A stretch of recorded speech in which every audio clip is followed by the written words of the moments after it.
Hello dear students, class 11th में एक बार फिर से आप लोग का स्वागत है।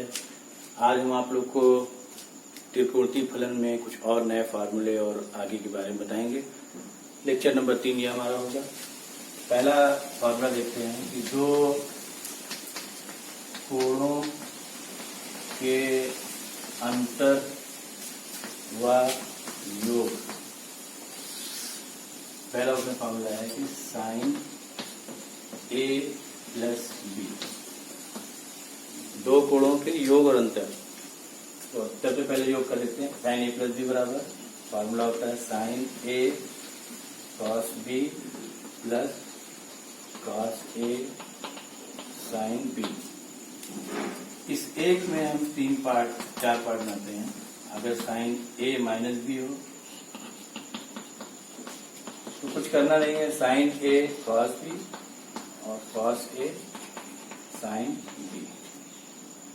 तीसरा कॉस अगर आ जाए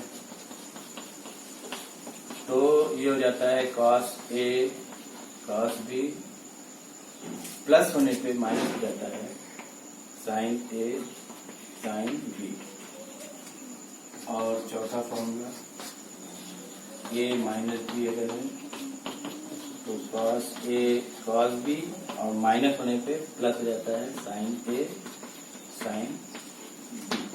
इसमें से किसी एक का हम आप लोग को जो है प्रूफ जो है बता देते हैं ताकि आप उसको अच्छे से समझ सकते। फिगर देखिए, साइन ए प्लस बी बराबर, ये हम आपको प्रूफ करके दिखाते हैं। तो एक एक्सिस बनाइए, एक्स अक्ष वाई अक्ष। मान लेते हैं एक कोण है जो ओसी अक्ष से एक्स अक्ष से ए एंगल घुमा, फिर बी एंगल और घुमा। तो अब हमें पता करना है ए प्लस बी। तो ए प्लस बी बराबर निकालने के लिए कुछ में चेंजिंग करेंगे। मान लेते हैं वो लाइन ओडी है, यहाँ से एक लंब डाल दिया, डीसी मिला दिया, ओएन से एक लंब डाल दिया एनएम, और डी से एक लंब डाल दिया डीई। और अब आप इस त्रिभुज ओ एन एम में बात करिए, इस त्रिभुज में। तो साइन ए प्लस बी बराबर क्या होता है? तो साइन बराबर होता है, अभी मैंने आपको बताया, लंब बटे कर्ण। लंब कितना है एनएम और कर्ण क्या है ओएन। और ध्यान दीजिए, तो एनएम को जो है हम एनई और ईएम में लिख सकते हैं, एनई प्लस ई एम और अपॉन ओएन। फिर हम इसका डिवीजन करते हैं, तो इसको लिख सकते हैं एनई अपॉन ओएन और ईएम अपॉन ओएन। अब आगे देखिए, एनई को एनडी से डिवाइड कर दिए, एनडी से मल्टीप्लाई कर दिए अपॉन ओएन। इसी तरह से ईएम जो है ईएम जो कि बराबर है डीसी के। तो डीसी के क्या करिए, ईएम के प्लस पे डीसी लिखने के बाद ओडी से भाग कर दिए और फिर ओडी से गुणा करके अपान ओएन। तो अब इसमें गौर कीजिए, a n upon n d, a n upon n d यानी आधार बटे कर्ण, ये हो गया कॉसे, और एनडी अपॉन ओएन यानी ये एनडी कहाँ पे, एनडी अपॉन ओएन यानी लंब बटे कर्ण, ये हो गया साइन, और ये कोण है बी, साइन बी। इसी तरह से डीसी अपॉन ओडी, तो डीसी अपॉन ओडी यानी लंब बटे कर्ण, ये हो गया साइन और ए। और o d upon o n, o d upon o n यानी आधार बटे कर्ण, ये हो गया आपका कॉस बी। इसको सिस्टमेटिक कर दिए तो साइन ए कॉस बी, इसको इधर plus cos A sine B.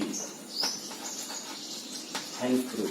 तो ये आपको पहले फॉर्मूले का प्रूफ मिल गया। इसी प्रकार चार अन्य जो है वो आप कर लीजिएगा। अब आगे और tan का फॉर्मूला देखिए, tan a प्लस बी बराबर होता है tan a plus tan b divided by 1 minus tan a into tan b। अगर मान लीजिए tan a माइनस बी का फॉर्मूला आ गया तो जहां प्लस था वहां माइनस हो जाएगा और जहां माइनस था वहां प्लस हो जाएगा। इसी तरह से आप कॉट का देखिए, कॉट ए प्लस बी बराबर cot a cot b -1 upon cot a plus cot a minus b अगर है, ये क्या हो जाएगा? Cot a cot b +1 upon cot b minus cot a. अब कुछ और सूत्र में पहला सूत्र देखिए, sine square a minus sine square b, जो कि बराबर होता है sine a plus b into sine A minus b, और cos square a minus sine square B बराबर होता है cos A plus b into cos A minus B. आइए हम एक कोई का प्रूफ देते हैं आपको। हमने फर्स्ट का प्रूफ लिया, राइट हैंड साइड में नोट किया, क्या है? Sine a plus b multiplied by sine A minus b. आपको फॉर्मूला भी मैंने पढ़ाया, साइन ए प्लस बी बराबर होता है sine A cos B plus cos A sine B, और साइन ए माइनस बी का फॉर्मूला क्या बताया था? Sine A cos B minus cos A sine B. तो सेम चीजें हैं, तो A plus B A minus B बराबर होता है ए स्क्वायर, ये हो गया sine square A cos square B minus cos square A sine square B, क्योंकि ए प्लस बी और ए माइनस बी बराबर होता है A square minus B square. अब हमको प्रूफ को देखते हुए कॉस स्क्वायर बी के स्थान पे हम लिख देंगे साइन स्क्वायर ए 1 माइनस साइन स्क्वायर बी, और कॉस स्क्वायर ए की जगह पे 1 माइनस साइन स्क्वायर ए, और साइन स्क्वायर बी ऐसे लिख देते हैं। इसका इसे मल्टीप्लाई करते हैं तो ये हो जाएगा sign square a minus sine square A into sine square B. यहाँ मल्टीप्लाई करते हैं साइन स्क्वायर बी का, तो माइनस बी है तो माइनस साइन स्क्वायर बी, और minus minus plus sine square a multiplied by sine square b. तो ये देखिए माइनस और ये प्लस, ये कैंसिल हो गया, तो क्या बचा? Sign square a minus sine square b, जो कि आपका क्या है? Left hand side. अब आइए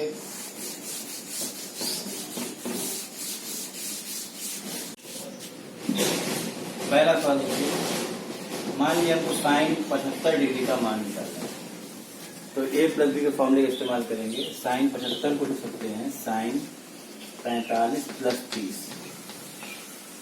अब आप साइन ए प्लस बी का फॉर्मूला जो मैंने प्रूफ में बताया, क्या होता है? Sine A cos B plus cos A sine B. Sign 45 का मान 1/√2, कॉस 30 का मान √3/2, कॉस 45 का मान 1/√2, साइन 30 का मान 1/2। तो 2√2 एलसीएम हो गया, ऊपर बचा √3 प्लस 1। ये है साइन 75 का मान। आइए कोई और ऐसी मान देखते हैं, tan में 15 डिग्री का मान देखते हैं, तो इसको लिख सकते हैं tan 45 degree minus 30 degree. tan a minus B का फॉर्मूला अभी भी मैंने आपको बताया, tan a minus tan b upon 1 plus tan a और tan b। tan 45 का मान 1, tan 30 का मान 1/√3, tan 45 का मान 1, tan 30 का मान 1/√3, √3 1/√3 माइनस 1/√3, और नीचे एल्सियम हो गया √3 प्लस 1/√3, तो ये इससे कैंसिल हो गया। आपने पाया √3 माइनस 1/√3 प्लस 1। ये है tan 15 डिग्री का मान। अगला सवाल देखिए, क्वेश्चन नंबर 3 देखिए, cos 29 plus sine 29 upon cos 29 minus sine 29, tan 74 इसको लाना है। तो लेफ्ट हैंड साइड मैंने उतार लिया cos 29 प्लस साइन 29 और cos 29 माइनस साइन 29। अंश और हर में से cos 29 जो है कॉमन कर दिया, तो यहाँ 1 बचेगा, यहाँ जब cos 29 जाएगा तो साइन अपॉन cos हो जाएगा, जो बराबर क्या होता है? tan। यहाँ भी cos 29 कॉमन हो गया, बचेगा 1 minus sine upon cos tan, ये कैंसिल हो गया। 1 के प्लेस पे tan 45 लिख सकते हैं और tan 29 और इस 1 को ऐसे रहने दिया, इसमें 1 से मल्टीप्लाई करके tan 43 लिख दिया इंटू tan 29। तो ये एक फॉर्मूला बन गया tan A plus tan B upon 1 minus tan B tan A plus B। 45 और 29 जोड़ दी 74, यही आपका प्रूफ है, हेंस प्रूफ। तो आज के लिए अब इतने ही। अब तक आपने जो जितने फॉर्मूले पढ़े इनकी आप लोग नोट बना डालिएगा, और कल के लेक्चर में sine C plus sine D के फॉर्मूले और उसके ऊपर आधारित सवाल बताएंगे। तब तक के लिए इस टॉपिक का यहीं पे एंड होता है। ये हमारा लेक्चर नंबर 3 चला है। जो बच्चे बाद में जुड़े हैं उनको नहीं जो है शुरू का हमारा यूट्यूब चैनल जो है वास्तविक क्लासेस, इसको आप सर्च कर लें और उससे जुड़ जाएं, सब्सक्राइब करें, लाइक करें, शेयर करें। सारे वीडियोस आपको 12 और 11 के मिलते रहेंगे मैथ